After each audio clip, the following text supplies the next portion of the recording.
A mansão dos Ashore tinha 47 cômodos, mas Isabela escolheu morrer no menor deles. Aos 16 anos, a herdeira de um império farmacêutico valia 2,3 bilhões de dólares no papel, mas não conseguia mais suportar o peso da própria cabeça. Enquanto seu pai discursava em Davos sobre filantropia, ela passava 18 horas diárias trancada no banheiro da ala oeste, vomitando tudo que tocava seus lábios. O cabelo caía em mechas no ralo de ouro. As unhas sangravam de tanto arrancar a pele ao redor. E ninguém percebia, porque em famílias assim, aparências não são importantes, são a única coisa que existe. Maria Helena limpava mansões há 23 anos e achava que já tinha visto de tudo. Encontrou cocaína em bíblias, amantes escondidos em closets, crianças abandonadas em quartos do tamanho de apartamentos. Mas quando aceitou o trabalho na residência Ashore, algo na voz trêmula da agência de empregos deveria ter servido de alerta.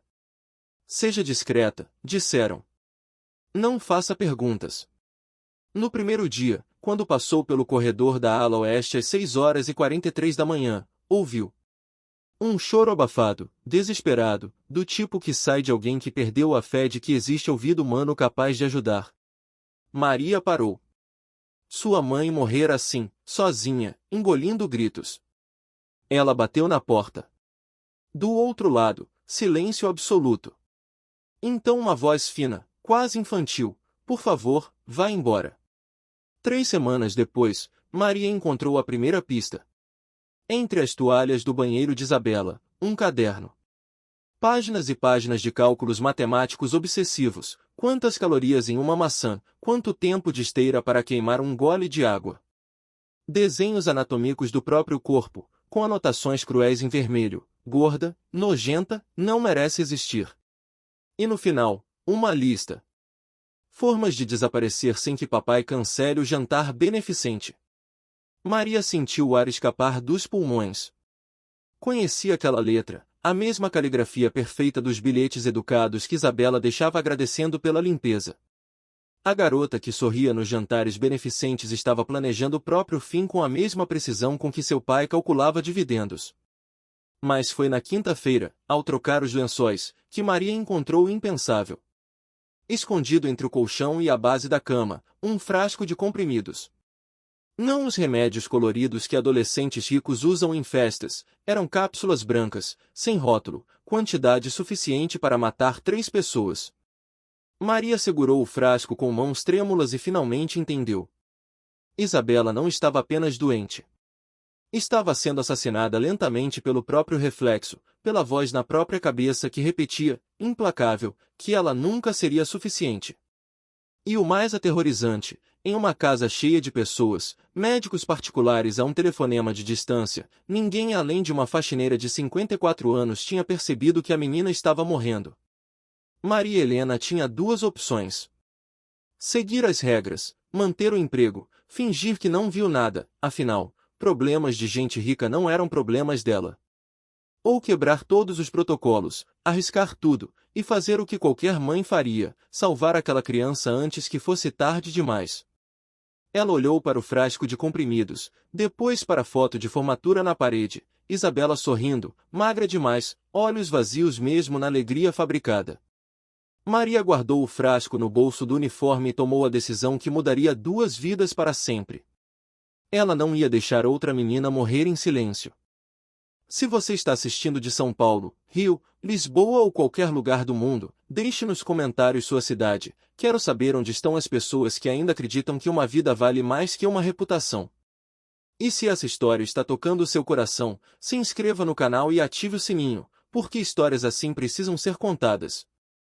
Deixe seu like se você também acredita que às vezes a pessoa mais importante na vida de alguém não é quem tem diploma ou sobrenome, é quem tem coragem de enxergar o que os outros fingem não ver. Essa é a história real de como uma faxineira salvou uma herdeira que ninguém sabia que estava morrendo. E começa de uma forma que você nunca imaginaria. Maria Helena acordava às 4h47 da manhã há 23 anos. Não por necessidade, por pânico. O medo de chegar atrasada, de perder o emprego, de voltar para a favela onde cresceu estava tatuado no relógio biológico. Pegava 2 ônibus e um metrô para chegar à mansão Ashore às 6h30 em ponto, sempre 15 minutos antes do combinado. No primeiro dia de trabalho, a gerente da casa, Sra. Whitmore, entregou uma lista de 47 regras datilografadas. Regra 23. Nunca dirija a palavra aos membros da família a menos que seja absolutamente necessário. Regra 31. Mantenha os olhos baixos ao cruzar com os patrões nos corredores. Regra 47. Escrita à mão, sublinhada 3 vezes. A ala oeste é responsabilidade exclusiva sua. Ninguém mais tem permissão de limpá-la. A ala oeste era onde Isabela morava. Um apartamento inteiro dentro da mansão, com sala, quarto, banheiro, closet e uma varanda com vista para o jardim de esculturas importadas da Itália. Maria limpava tudo com precisão cirúrgica, 6h30 às 8h, quando Isabela ainda dormia. Ou pelo menos era o que deveria acontecer. Mas desde o primeiro dia, Maria notou algo errado. A cama nunca estava amassada, como se a menina dormisse em posição de soldado ou nem dormisse. O lixo do banheiro estava sempre vazio demais para alguém que supostamente vivia ali. E havia um cheiro estranho, químico, que Maria não conseguia identificar. Nos primeiros 5 dias, ela nunca viu Isabela. Apenas rastros, um copo de água pela metade, uma toalha molhada, o espelho do banheiro embaçado às 5h da manhã. Foi na sexta-feira da primeira semana que elas se encontraram. Maria estava trocando as toalhas quando ouviu a porta do quarto abrir. Virou-se e congelou. Isabela Ashore tinha 1,73 metros de altura e não devia pesar mais que 42 quilos. Os ossos do quadril furavam o pijama de seda. Os braços eram galhos secos. O rosto, que sorria em todas as fotos das revistas de sociedade, era uma caveira coberta por pele translúcida. Mas foram os olhos que destruíram Maria, fundos, roxos, completamente vazios de qualquer esperança. Bom dia, senhora Helena, disse Isabela com voz educada, aristocrática. Desculpe incomodá-la. Vou tomar café e saio do seu caminho. Maria ficou muda. Aquela não era uma adolescente rebelde. Era um fantasma andando. Isabela pegou uma maçã da fruteira, única maçã em uma tigela cheia de frutas exóticas, e saiu. Maria esperou ela desaparecer no corredor e correu para o lixo do banheiro. Dentro, a maçã inteira, com apenas uma mordida, embrulhada em papel toalha como se fosse lixo radioativo. Ao lado, um bilhete escrito à mão, falha. Não merecia nem isso. Maria sentou no chão frio de mármore e chorou pela primeira vez em anos. Reconheceu aquilo. Sua prima morreu assim aos 19, em 1998, quando ainda chamavam de frescura. A diferença é que sua prima era pobre, morreu em 3 meses porque não tinha acesso a médicos. Isabela era rica. Tinha uma equipe médica inteira à disposição. E mesmo assim estava morrendo da mesma forma, só que em câmera lenta, em um palácio de 47 cômodos onde ninguém olhava de verdade. Naquela noite, Maria fez algo que violava a regra 23. Esperou Isabela voltar do que quer que fizesse durante o dia, aulas particulares, terapia, sessões de fotos beneficentes, e bateu na porta do quarto. Isabela abriu, surpresa. Precisa de algo, senhora Helena? Maria engoliu seco. Posso fazer uma pergunta, senhorita? Isabela ficou rígida, defensiva. Depende da pergunta. Maria olhou diretamente nos olhos da menina, violando também a regra 31. Quando foi a última vez que alguém te perguntou se você está bem? O silêncio que se seguiu foi tão pesado que parecia ter massa física. Isabela piscou uma vez. 2. 3. E então algo quebrou atrás daqueles olhos mortos. Ninguém nunca perguntou isso, ela sussurrou. Porque a resposta não importa. Charles Ashore III fez sua fortuna vendendo esperança em forma de pílula. O laboratório farmacêutico que herdou do pai produzia antidepressivos, ansiolíticos, remédios para medicamentos que prometiam consertar cérebros quebrados. A ironia era tão cruel que parecia roteiro de filme. Enquanto o mundo celebrava Charles como filantropo que doava milhões para pesquisas em saúde mental, sua única filha definhava 3 corredores de distância, tomando banhos de gelo para queimar calorias, cortando a própria pele com lâminas de barbear para sentir alguma coisa além do vazio. Isabela cresceu em capas de revista, sempre ao lado do pai em eventos beneficentes. Minha inspiração, ele dizia aos jornalistas. Tudo o que faço é por ela. Mas Charles Ashore nunca teve uma conversa real com a filha. Comunicavam-se através de secretárias, mensagens, bilhetes formais. Ele aprovava as roupas dela, os amigos, as atividades extracurriculares, a dieta, os treinos com personal trainer. Controlava cada aspecto da vida de Isabela com a mesma precisão que usava para gerenciar fusões corporativas. E Isabela aprendeu cedo, amor era performance. Afeto era condicional. Valor era medido em quilos perdidos, notas perfeitas, sorrisos fotogênicos. Aos 12 anos, quando ganhou 3 quilos em um verão, ele cancelou as férias em família e contratou um nutricionista. Precisamos cuidar da sua saúde, disse, como se estivesse salvando-a. Isabela entendeu a mensagem real. Você não é amável do jeito que é. Sua mãe, Victoria Ashore, era ainda pior, não por crueldade, mas por ausência. Ex-modelo, passava 8 meses por ano na Europa, cuidando da saúde em spas de luxo que eram basicamente clínicas de reabilitação disfarçadas. Viciada em Xanax, vinho e cirurgias plásticas, Victoria terceirizou a maternidade para babás, tutores, motoristas. Vi Isabela 3 vezes por ano e sempre fazia o mesmo comentário. Você está linda, querida, mas cuidado com o peso. Aos 16 é fácil, mas depois dos 20 o corpo cobra. Isabela tinha 9 anos na primeira vez que ouviu isso. Começou a contar calorias aos 11. Induzia vômito aos 13. Aos 16, já não precisava mais forçar, o corpo rejeitava comida automaticamente. Maria descobriu tudo isso aos poucos. Não porque Isabela contasse, a menina era murada em silêncio aristocrático, mas porque paredes falam em casas onde ninguém escuta. Ouviu a secretária de Charles recusar um pedido de Isabela para jantar com o pai. Sr. Ashore tem reunião até às 23 horas, como sempre. Viu Vitória em uma videochamada, bêbada às 11 horas da manhã, dizendo à filha que não podia voltar para o aniversário dela porque o spa tinha uma lista de espera. Encontrou relatórios médicos no lixo. Isabela tinha a densidade óssea de uma mulher de 60 anos, amenorreia há 8 meses, níveis de potássio perigosamente baixos. E ninguém fazia nada. Os médicos reportavam para Charles. Charles assinava tratamentos. Os tratamentos nunca eram seguidos. Porque Isabela era um problema administrativo, não uma filha morrendo. O pior foi encontrar as gravações. Isabela mantinha um diário em áudio no celular, escondido em um aplicativo disfarçado de calculadora. Maria achou por acidente ao limpar a mesa de estudos. Apertou o play sem pensar e ouviu, dia 487 sem que papai pergunte como foi meu dia. Dia 91 desde que mamãe ligou.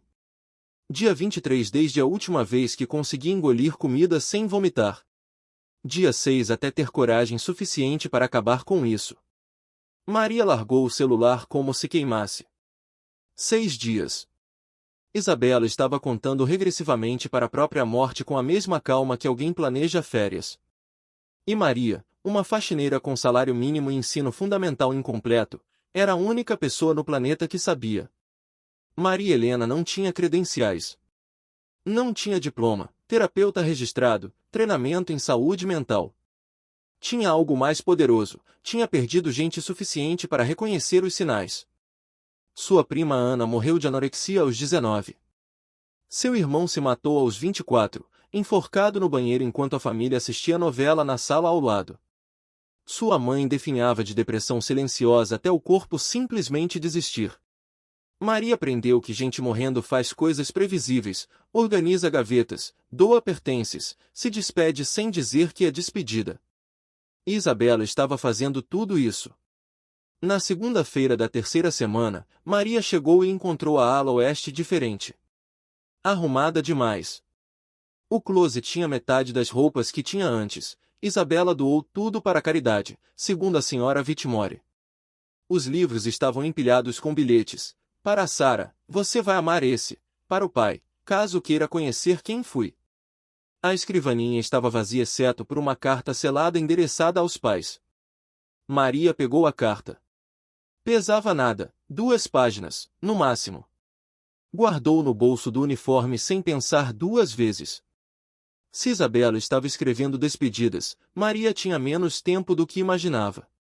Esperou Isabela sair para a aula de piano, única atividade que a menina ainda frequentava, provavelmente porque podia sentar e ninguém notava como estava fraca. Maria mexeu em tudo. Violou toda a privacidade, quebrou toda a regra, porque regras não importam quando alguém está morrendo. Encontrou o frasco de comprimidos entre o colchão e a base da cama. 60 cápsulas brancas, sem identificação. Maria fotografou e mandou para uma amiga que trabalhava em farmácia. Resposta em 10 minutos. Onde conseguiu isso? É seconal, barbitúrico pesado. Ilegal no Brasil há 20 anos. Dose letal, 15 cápsulas. Você tem 60 aí. Chama a polícia. Maria não chamou polícia. Chamaria assistência social, que chamaria psiquiatras, que chamariam advogados, que chamariam a imprensa, que destruiria Isabela antes de salvá-la. Gente rica não vai presa por tentar se matar, vai para clínicas discretas na Suíça e volta com sorrisos de revista. Maria tinha que fazer diferente. Esperou Isabela voltar às 18 horas. Bateu na porta com o frasco na mão. Isabela abriu, viu os comprimidos, e algo desabou no rosto dela, não raiva, não medo. Alívio. Finalmente alguém viu, ela sussurrou. Achei que ia morrer invisível. Maria entrou no quarto sem pedir licença e fez algo que nenhuma faxineira deveria fazer, abraçou a patroa. Isabela ficou rígida por 3 segundos. Depois desabou. Chorou como criança perdida, como nunca tinha chorado na frente de ninguém, porque em famílias achou, lágrimas são fracasso. Maria segurou a menina esqueleto nos braços e sentiu os ossos perfurando o uniforme. Quantos quilos você pesa? Perguntou. 38, Isabela admitiu. Mas deveria ser 35. Por quê? Porque aí eu mereceria existir. Maria segurou o rosto de Isabela com as 2 mãos, forçando a menina a olhar nos olhos. Escuta o que vou te dizer, e escuta bem. Eu limpei 47 cômodos dessa casa. Vi ouro, mármore, quadros que custam mais que minha vida inteira. E nada aqui dentro vale 1/10 do que você vale. Nada. Isabela riu, um som quebrado, sem humor. Você não me conhece. Sou vazia. Sou nada. Você é uma menina de 16 anos que está tão machucada por dentro que a única forma que encontrou de gritar foi morrendo em silêncio. E eu não vou deixar isso acontecer. Isabela olhou para os comprimidos, depois para Maria. E o que você pode fazer? Você é uma faxineira. Eles são bilionários. Vão te demitir, te processar, te destruir. Maria sorriu pela primeira vez em semanas. Querida, eu sobrevivi coisas que fariam seu pai chorar. Eles podem me tirar tudo menos uma coisa, a decisão de não deixar você morrer. Agora me diz, você quer ajuda de verdade, ou só quer que eu vá embora? O silêncio durou uma eternidade.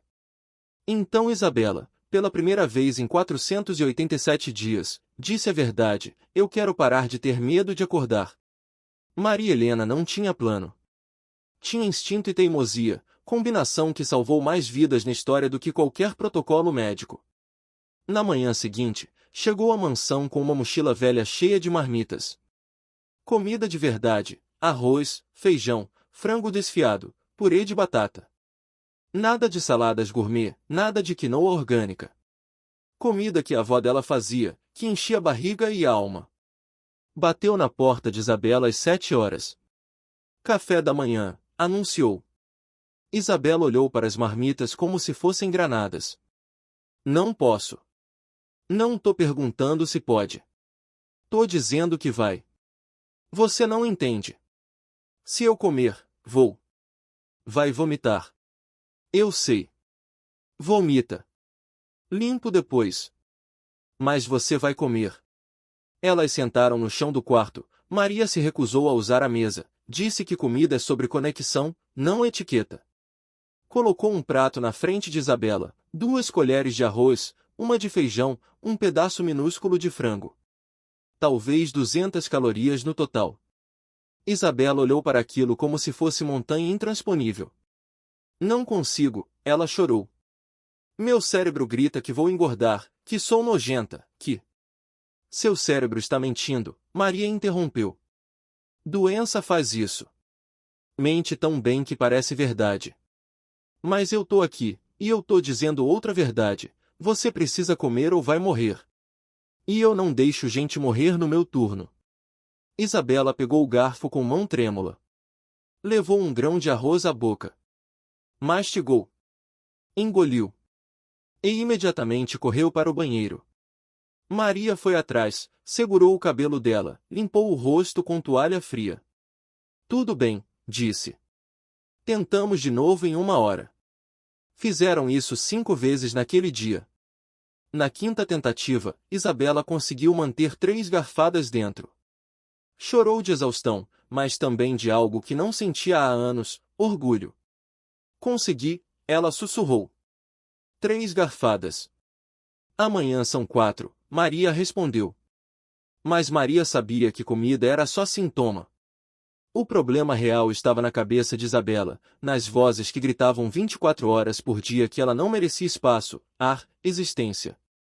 E essas vozes tinham nomes, Charles e Victoria Shore. Maria precisava enfrentar os pais, mas não podia fazer diretamente, seria demitida em segundos.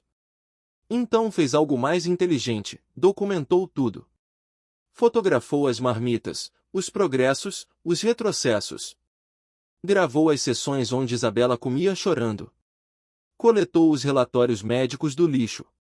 Juntou evidências de negligência parental tão óbvias que até advogado de bilionário teria dificuldade de negar. E esperou o momento certo. O momento certo chegou na sexta-feira, quando Charles Ashford anunciou à equipe que daria um jantar beneficente na mansão, 200 convidados, imprensa, fotógrafos.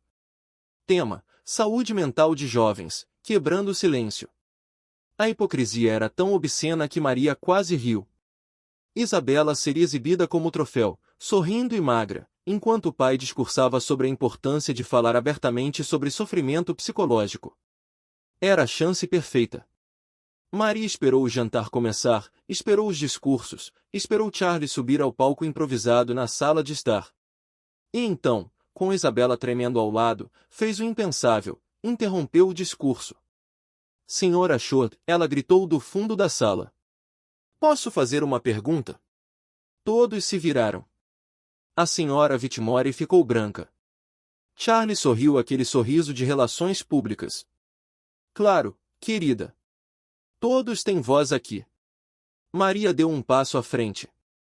Quando foi a última vez que o senhor conversou com sua filha sem ser sobre aparências ou obrigações sociais? O salão silenciou. Isabela congelou. E Charles Ashford, pela primeira vez na vida, não teve resposta preparada. O escândalo foi imediato. Convidados sussurravam. Fotógrafos apontavam câmeras. Maria não parou. Sua filha pesa 38 quilos, senhor. Tem osteoporose de mulher idosa.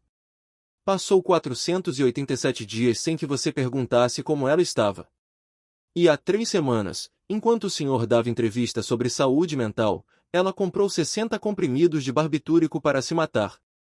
Eu sei porque achei escondido na cama dela. Gás auditíveis. Victoria Ashford, bêbada no canto da sala, largou a taça de champanhe. Charles ficou vermelho, não de vergonha, de raiva. Você está despedida. Saia da minha casa imediatamente. Maria acenou com a cabeça. Eu saio. Mas sua filha vem comigo. Isabela estava paralisada, lágrimas descendo sem som. Maria estendeu a mão. Você pode ficar aqui e continuar morrendo devagar em um palácio, ou pode sair e tentar viver de verdade em um apartamento pequeno onde alguém liga se você acordou. Escolhe. O silêncio era tão denso que parecia sólido. Todos os olhos na adolescente esquelética com vestido de grife que custava mais que o salário anual de Maria. Isabela olhou para o pai, o homem que controlou cada segundo da vida dela. Olhou para a mãe, a mulher que nunca esteve presente. Olhou para os 200 convidados que a conheciam só através de fotos em revistas. E então olhou para Maria, a faxineira que a viu de verdade. Isabela pegou a mão de Maria. Elas caminharam juntas através da sala silenciosa, passando por milionários chocados, por fotógrafos com flashes explodindo, por pais paralisados pela própria hipocrisia exposta. Quando chegaram na porta, Isabela parou. Virou-se para Charles uma última vez. Eu te amei a vida inteira, papai. E você nunca percebeu que eu estava morrendo. Então saiu, descalça no tapete persa de 2 milhões de dólares, segurando a mão de uma faxineira que valia mais que todo o ouro daquela sala. O apartamento de Maria tinha 32 metros quadrados em um prédio sem elevador em bairro que não aparecia em GPS de aplicativo de luxo. Um quarto, uma sala que era também cozinha, um banheiro com chuveiro elétrico barulhento. Tudo que Isabela nunca teve, quentinho, apertado, real não é muito, Maria disse, meio envergonhada. Isabela olhou ao redor, paredes descascadas, móveis velhos, foto de família em porta-retrato rachado, e chorou. Mas não de tristeza. De alívio. É perfeito, ela sussurrou. É um lar. Os primeiros dias foram guerra. Isabela tinha crises de pânico 3 vezes por dia. Vomitava tudo. Arrancava cabelo. Gritava que queria voltar, que tinha cometido erro, que não merecia bondade. Maria segurava ela no chão até a crise passar, depois fazia chá e recomeçava. Recuperação não é linha reta, ela dizia. É labirinto. Mas você não tá sozinha nele. Ligaram para a psicóloga do posto de saúde, não tinha consultório chique, mas tinha 25 anos tratando transtornos alimentares. Começaram terapia 3 vezes por semana. Lenta. Dolorosa. Real. Isabela ganhou 400 gramas na primeira semana. 600 na segunda. Na terceira semana, comeu uma refeição completa sem vomitar e ligou para Maria no trabalho só para contar. Eu comi, ela disse, voz misturada com riso e choro. Comi e não vomitei e o mundo não acabou. Maria chorou no banheiro da nova mansão onde trabalhava, tinha sido demitida pelos Ashford em 6 horas, mas famílias ricas sempre precisam de faxineiras que mantêm segredos. Você é guerreira, ela respondeu. Agora vem o próximo passo, acreditar que merece estar viva. Levou 8 meses. 8 meses de terapia, nutricionista do SUS, grupos de apoio em igreja de bairro. 8 meses de crises, recaídas, vitórias minúsculas que pareciam montanhas. Isabela voltou a menstruar. O cabelo parou de cair. As unhas cresceram sem sangrar. Ganhou 18 quilos e aprendeu algo revolucionário, podia ocupar espaço no mundo. Charles tentou contato 3 vezes, através de advogados, oferecendo dinheiro, clínicas particulares, soluções discretas. Isabela recusou tudo. Eu não sou problema para ser resolvido, ela escreveu na última carta. Sou pessoa que precisa ser vista. E você nunca vai conseguir me ver. Na manhã do aniversário de 17 anos de Isabela, Maria acordou e encontrou a menina na cozinha fazendo café da manhã. Ovos mexidos, torrada, suco de laranja. Comida simples que teria sido impossível 8 meses antes. Feliz aniversário, Maria disse, abraçando forte. Isabela sorriu, não sorriso de revista, mas sorriso verdadeiro, torto, imperfeito. Obrigada por me salvar. Maria balançou a cabeça. Eu não te salvei. Só segurei tua mão enquanto você se salvava. Elas comeram juntas, 2 mulheres de mundos impossíveis que se encontraram no único lugar que importa, na verdade crua de 2 seres humanos que escolheram se enxergar. Essa história é real. Os nomes mudaram, os detalhes ajustados, mas a essência permanece. Uma adolescente rica quase morreu de fome em um palácio enquanto o pai vendia esperança em cápsulas. E foi preciso uma mulher sem diploma, sem recursos, sem poder, mas com amor incondicional e teimosia inabalável, para fazer o que toda a fortuna do mundo não conseguiu, salvar uma vida. Se você conhece alguém que está lutando em silêncio, seja a pessoa que percebe. Seja Maria. Porque às vezes, salvar uma vida não exige dinheiro, terapia cara, ou soluções complexas. Exige apenas uma coisa: ver de verdade quem está na sua frente e decidir que aquela vida importa mais que qualquer protocolo, regra ou medo. Isabela hoje tem 23 anos, estuda psicologia, trabalha com adolescentes em situação de vulnerabilidade. E toda semana, sem falta, janta no apartamento de 32 metros quadrados com a mulher que ensinou que família não é quem te deu sobrenome, é quem segurou tua mão quando você estava caindo.